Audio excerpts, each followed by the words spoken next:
made its lunge, and at that moment Anna flinched away, and the dog caught her shoulder instead of her face.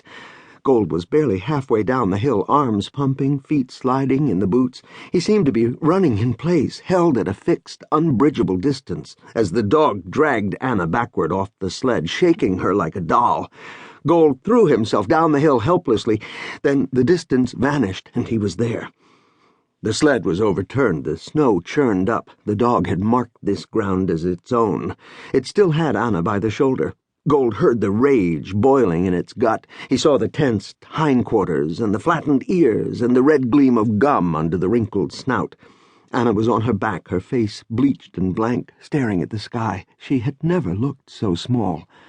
Gold seized the chain and yanked at it, but could get no purchase in the snow.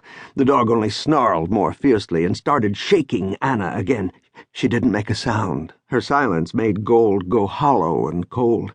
He flung himself onto the dog and hooked his arm under its neck and pulled back hard. Still, the dog wouldn't let go.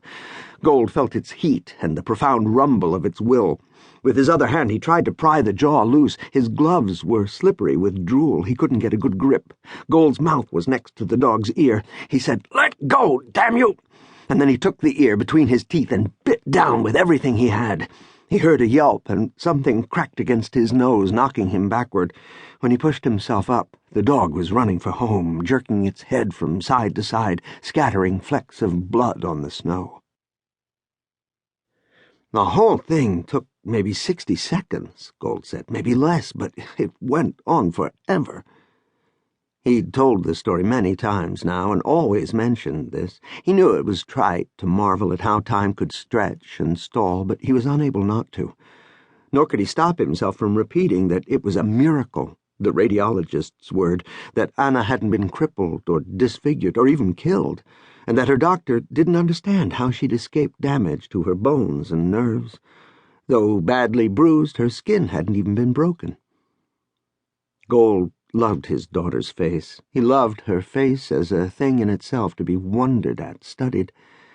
Yet after the attack he couldn't look at Anna in the same way. He kept seeing the dog lunge at her, and himself stuck forever on that hill. And then his heart began to kick, and he grew taut and restless and angry.